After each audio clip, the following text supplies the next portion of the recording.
वो बीसीसीएल का ही इलाका है, भौरा फोर ए पैच इस एरिया के अंतर्गत आता है। यहाँ पे पिछले कई दिनों से स्थानीय लोग जो हैं वो विभिन्न मुद्दों को लेकर, जैसे नियोजन का मामला हो गया, उसको लेकर सारा कुछ वो लोग आंदोलन कर रहे हैं। और इस आंदोलन में पिछले दिनों भी जयराम महतो आए थे। जयराम महतो किसी परिचय का मोहताज नहीं है, आज भी फिर वो आए हैं। उनसे हम बात करेंगे। दादा, करीब 7-8 दिन हो गया लोग बैठे हुए हैं, अभी तक कुछ बात नहीं हो पाई है, क्या कुछ कहिएगा? बिल्कुल, आज 7-8 दिन लगभग बीत चुका है और अभी तक प्रबंधन कहिए या फिर प्रशासन कहिए, उनके द्वारा कोई हस्तक्षेप नहीं किया गया है। बल्कि मतलब डर के, ये आंदोलन डर के साये में चल रहा है। लोग अधिकार के लिए मतलब तैयार हैं कि हम अधिकार के लिए मरना पड़े तो मरेंगे, लेकिन यहाँ डर भी है क्योंकि बम बारूद भी हो चुका है। जैसे सूचना मिली है कि जो कि यहाँ माफियाओं के द्वारा यहाँ खनन होता है, इसलिए कि डीसी को जब पूछा गया कि आपके पास क्या प्रमाण पत्र है या फिर कागज़ है, अनुमति पत्र पर है जिसके माध्यम से यहाँ खनन चल रहा है, डीसी ने कहा जानकारी उपलब्ध नहीं है।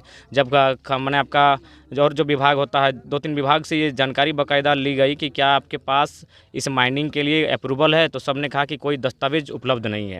यानी स्पष्ट है यहाँ केवल अपनी शक्ति और जोर की बदौलत, हम लोग कहा भी गया है कि ज़मीन जोर का नहीं तो किसी और का, तो यहाँ जोर की बदौलत माइनिंग हो रहा है। क्योंकि कोई भी डॉक्यूमेंट्री के आधार पर किसी भी तरह से, क्योंकि आपका सेक्रेटरी का भी एक लेटर है जिसमें यहाँ के प्रबंधन को, प्रोजेक्ट ऑफिसर को बाकायदा बीसीसीएल का उन्होंने लेटर इशू किया है कि ऐसा कार्य होना चाहिए कि दामोदर नदी का जो दोनों छोर है वहाँ प्लांटिंग को किसी प्रकार का डिस्टर्ब नहीं होना चाहिए।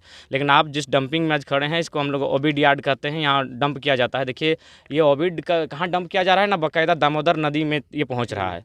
तो कोई गाइडलाइन का फॉलो नहीं हो रहा है। यानी ये जो कार्य यहाँ हो रहा है, ये जो खनन का जो कार्य हो रहा है, यहाँ किसी भी, ना उपायुक्त का गाइडलाइन फॉलो हो रहा है, ना एसडीओ के माध्यम से लेटर आया उसका गाइडलाइन फॉलो हो रहा है, ना ही फॉरेस्ट विभाग का गाइडलाइन फॉलो हो रहा है, ना ही प्रदूषण बोर्ड का गाइडलाइन फॉलो हो रहा है। अपितु यहाँ माइनिंग का जो कार्य के लिए जो अनुमति पत्र होता है बाकायदा, वो भी मैंने दस्तावेज उपलब्ध नहीं है। तो कुल मिलाकर वही हम लोग कहते हैं यहाँ जोर के ज़बरदस्ती कार्य चल रहा है। उसके बाद भी ग्रामीणों की ज़मीन है, रैयतों की ज़मीन है, और ये लोग बस कुछ मुद्दों के साथ आंदोलन कर रहे हैं। पहला तो आप देख सकते हैं जहाजटाड़ लगभग 1500-2000 के आसपास की आबादी है और यहाँ सड़क नहीं है। ये आश्चर्यजनक बात है कि जहाँ जिस गांव के लोगों का ज़मीन खनन में गया है वहाँ सड़क नहीं है, जबकि सीएसआर फंड के माध्यम से ये स्पष्ट होता है कि जो प्रभावित गांव होंगे वहाँ बिजली होगी, सड़क होगी, पानी होगी और स्वास्थ्य होगी, शिक्षा की व्यवस्था बाकायदा कंपनी करेगी सीएसआर फंड के माध्यम से। लेकिन जहाजटाड़ एक ऐसा गाँव है जहाँ सड़क नहीं है। लगातार हज़ारों की संख्या में लोग प्रतिदिन आना जाना शिक्षा के लिए, मार्केट के लिए, अन्य कार्य के लिए, तो एक ऐसा गांव है जहां लोग अब बेटी ब्याह नहीं करना चाहते हैं कि वहाँ सड़क ही नहीं तो हम क्यों देंगे। तो ऐसी परिस्थिति में है तो हमारी मांग है कि अच्छी सड़क हो। उसके बाद क्या मांगे हैं कि प्रदूषण, अभी हम लोग आ रहे हैं तो लोगों, चूँकि पढ़ने वाले छात्र हैं, चर्चा कर रहे थे कौन सा गैस है, बोलिए कार्बन मोनोडाइऑक्साइड गैस है। आपने भी अनुभव किया होगा, आपने भी अनुभव किया। तो बाकायदा ये रिपोर्ट कहती है कि अगर कोई कंटिन्यू 6 घंटा अगर उस गैस के सामने खड़ा हो जाएगा तो ऑटोमेटिकली वो गिर पड़ेगा।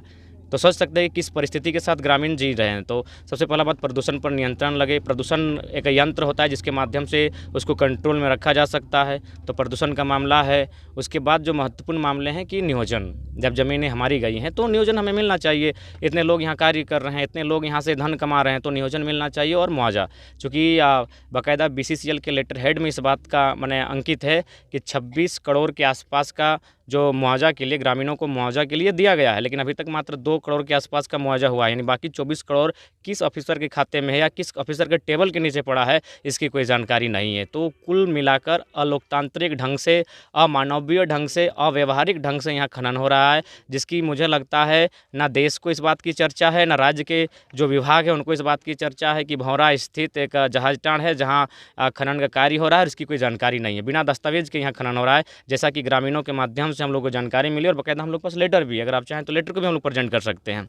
तो कुल मिलाकर एक ऐसा जगह आप खड़े हैं जहां मौत के साये में ग्रामीण जी रहे हैं। एक ऐसा गांव है जहां एक विकसित क्षेत्र, धनबाद और बोकारो को हम लोग विकसित जिला कहेंगे। मानते हैं झारखंड एक पिछड़ा क्षेत्र है 40% खनिज देने के बाद भी, लेकिन धनबाद बोकारो को हम विकसित इसलिए मानेंगे क्योंकि यहाँ खनन है, यहाँ बहुत सारे उद्योग हैं और बाकी जिलों की तुलना में इन 2 जिलों ने डेवलपमेंट किया है। और बिल्कुल धनबाद और बोकारो की सीमा जो दामोदर नदी है वहाँ स्थित जहाजटाड़ गाँव के लिए एक सड़क की व्यवस्था नहीं है। तो कुल मिलाकर हम लोग की जो मांगे हैं उन मांगों के साथ प्रबंधन वार्ता करे और बाकायदा मतलब ड्राफ्टिंग के साथ इस बात को हो, जिला के पदाधिकारी भी उपस्थित रहे। हम लोग अपने धरने को समाप्त कर देंगे। हम लोग भी चाहते हैं कि अपना जो पढ़ने वाले बच्चे यहाँ आंदोलन में बैठे हैं, माताएं आंदोलन में बैठे हैं, अभिभावक आंदोलन में बैठे हैं, तो हम लोग भी आंदोलन क्यों करेंगे भाई? ज़मीनें हमारी, खेत खलिहान हमारा, और हम आंदोलन करेंगे? तो हम लोग भी आंदोलन नहीं चाहते हैं। हम लोग अधिकार चाहते हैं। हम लोग अपना हमारा जो राइट बनता है उस पर बात किया जाए, आंदोलन को हम लोग समाप्त करेंगे। मंशा क्या लग रही है, क्यों नहीं आप लोग के साथ वार्ता हो पा रही है बीएसएल की? देखिए, जैसा कि अंदर खाने सूचना मिल रही है कि जो लोग इस माइनिंग्स को चला रहे हैं उनका संबंध केंद्र तक है।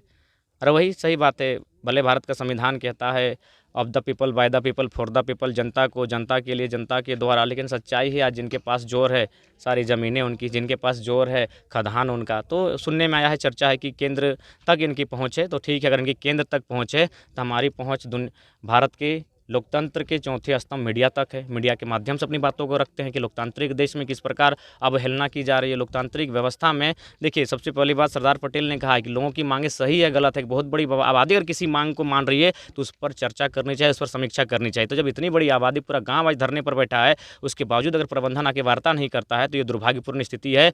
और कहीं ना कहीं प्रबंधन भी तमाम गाइडलाइन का अनुपालन नहीं कर रही है। इतना बड़ा खदान, इतने गैसेस, सामने दामोदर नदी, ये घना जंगल, कोई भी गाइडलाइन, ना वन कानून को पालन किया जा रहा है, ना प्रदूषण बोर्ड के जो गाइडलाइन है मानक है उनको अनुपालन किया जा रहा है। बस धड़ल्ले से माइनिंग हो रहा है, बस यहाँ से कोयला निकाला जा रहा है, अरबों की संपत्ति को बेचा जा रहा है। इससे राज्य को भी और देश को भी कोई फ़ायदा नहीं हो रहा है, बस मुट्ठी भर लोगों को फ़ायदा हो रहा है। इसीलिए वे लोग माफिया तबके के लोगों को भी पाल कर रखे हैं ताकि जब भी आंदोलन है तो ग्रामीणों को दबाने में उनका काम आए। तो अब ग्रामीण नहीं दबेंगे। वर्षों बाद ग्रामीण में ये आक्रोश दिखाए, वर्षों बाद ग्रामीण अपने हक अधिकार के लिए लड़ने के लिए तैयारबद्ध दिखे हैं। तो मुझे लगता है कि अब छोटे छोटे बच्चे भी लड़ाकू होने के कगार पर हैं, और होना भी चाहिए। बाप दादा की, पुरखों की संपत्ति है। अगर पुरखों की संपत्ति ही नहीं रही तो फिर क्या फ़ायदा।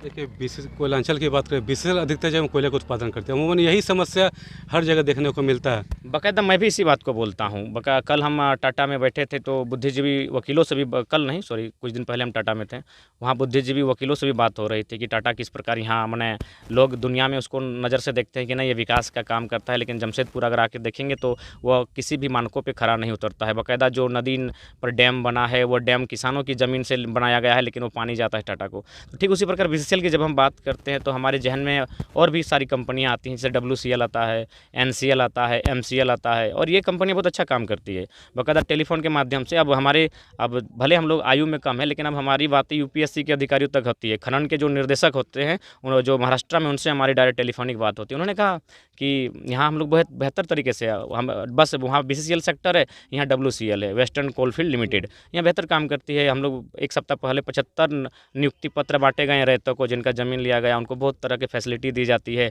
और कोई शिकायत नहीं है। तो फिर वही समस्या आज तक हमें समझ में नहीं आई कि वही कंपनियां जब झारखंड में काम करती है, झारखंड में जब कोयला का खनन करती हैं, तो फिर इतनी शिकायतें क्यों? 999 साल का लीज, तो 1952 से लोग धरने पर आज भी बैठे हैं। आज भी हाई कोर्ट में उनका मामला लंबित चल रहा है। ज़मीन आज उनका जबरन अधिग्रहण किया जा रहा है। मनमानी कर रही कि जा जिसको जो बोलना है बोल लो, हम लोग मैंने कब्जा तो करेंगे ही, दिस बेटी यहाँ डंप तो करेंगे। तो ये चीज़ें आज तक हमें समझ में नहीं आई कि भाई झारखंड के साथ ये अन्याय क्यों हो रहा है, जबकि झारखंड का इतिहास रहा है कि हमारी लड़ाई ज़मीन बचाने के लिए हुई है। जब अंग्रेज़ पूरे भारत देश में कब्जा कर रहे हैं तो वो झारखंड घुसने से पीछे हट रहे थे कि झारखंड के लोग तीर धनुष के साथ मुकाबला करेंगे। तो कहीं ना कहीं ये थोड़ा सा भय लगता है झारखंड में कि हमारी ज़मीनें, रात को घर में सोएं, सुबह एक योजना आती है और हमारी ज़मीनें हमारे हाथ से छीन जाती है। ना उचित मुआवजा मिल पाता है, ना नियोजन मिल पाता है, और फिर हम बंजारों की तरफ भटकना पड़ता है। वही कहानी आज लगभग 25% झारखंड की है। तो इसीलिए हम चाहते हैं रोकथाम लगे। लोकतंत्र यानी लोगों का देश, जनता का देश, प्रजातंत्र, तो प्रजातंत्र में प्रजा की सुनी जाए, ना कि राजाओं की सुनी जाए। और भारत तभी विश्व गुरु बनेगा जब आम व्यक्ति का उन्नति होगा। हम बार बार इस बात को भी कहते हैं कि अंबानी मैडम की 3 लाख की साड़ी से भारत की उन्नति को नहीं नापा जाए। एक गांव के सबसे गरीब व्यक्ति की जो अर्धांगिनी है, उसके जो गठरी है, उसमें जो पैसा है और उससे बाजार में क्या मूल्य है, उससे भारत की उन्नति को नापा जाए। लेकिन ये लोग चंद मुट्ठी भर अमीरों की तरक्की से राष्ट्र की उन्नति नापते हैं। इसीलिए मुट्ठी भर लोगों का देश बनाना चाहते हैं, माफियाओं का देश बनाना चाहते हैं। आज वो उसी का दुष्परिणाम है कि एक आम व्यक्ति मतलब सड़क पर है हर जगह। ये तो कोई नया नहीं। जो अगर धनबाद में आंदोलन होता तो लोग बोलते चलो धनबाद के लोग कुछ ज़्यादा ही बोल रहे हैं। हर जगह तो आंदोलन हो रहा है, पूरे देश के कोने कोने में आंदोलन हो रहा है। कारण यही है कि जो लोग सत्ता और शक्ति के साथ हैं वे लोग आउट ऑफ कंट्रोल हो चुके हैं, वे खुद डिसिप्लिन मेंटेन नहीं कर रहे हैं। डिसिप्लिन और वस्तु किसी ने कहा है कि ये कानून का डर, ये संविधान का डर केवल आम जनता तक है, किसान मजदूरों तक है, बाकी लोग इस जाले को फाड़ कर निकल जाते हैं। तो वही हाल है। तो फिलहाल हम लोग चाहते हैं कि इंसाफ मिले, ग्रामीणों को इंसाफ मिले, इन्हें हक मिले, जो इनकी मांगे हैं उन पर टेबल टॉक हो, चर्चा हो और उस पर सहमति बने, फिर हम लोग धरने को समाप्त करने की ओर बढ़ेंगे। क्योंकि हम लोग भी देख रहे हैं 7-8 दिन से महिलाएं भी यहीं पर तंबू गाड़ के बैठी हैं, तीनों टाइम का खाना यहीं बनता है बाकायदा। तो ये बड़ा दुर्भाग्य विषय है। देखिए आँख भी हम लोग को मतलब गैस के कारण ख़राब लग रहा है, तो चूँकि इन लोग का आदत है, इन लोग यहाँ रहता है तो कहीं अफसोस लगता है, जगह जगह पूरे झारखंड में दौरा करते हैं, स्थानीय जहाँ भी जनप्रतिनिधि है, चाहे विधायक हो या सांसद हो, नहीं लगता कि उनको भी इस तरह की आवाज़ उठानी चाहिए? हाँ, मेरा मानना है। देखिए हम लोग तो सड़क पे उठा रहे हैं, हम तो मीडिया के सामने रख रहे हो, तो सदन में रख सकते हैं बातों को, इन बातों को सदन में रख सकते हैं कि किस प्रकार हमारे साथ अन्याय हो रहा है। बाकायदा हम जादूगोड़ा का इतिहास देते हैं, तो जब उदाहरण देते हैं तो हमको लगता है कि किसी के भी आंख से आंसू आ जाएगा कि वहाँ किस प्रकार से 47% महिलाएं जो हैं उपखनन के कारण माँ नहीं बन पाती हैं। यानी इतना डिस्टर्बेंस है, उस रेडिएशन से इतना डिस्टर्बेंस है कि 40% महिलाएं माँ नहीं बन पाती है। तो उस स्थिति में आज हमारा राज्य है। मतलब कुल मिलाकर कहा जाए तो देश की जो भी नीतियाँ चल रही हैं वो झारखंड के लिए विपरीत चल रही हैं। बाकी सभी राज्य में ठीक ठाक चलता है, जो भी नीतियाँ हैं, जो भी योजनाएं हैं ठीक ठाक चलती हैं, लेकिन जब झारखंड वही योजनाएं झारखंड आती हैं, वही परिस्थितियाँ जब झारखंड आती है तो अमानवीय व्यवस्थाएं देखने को मिलता है।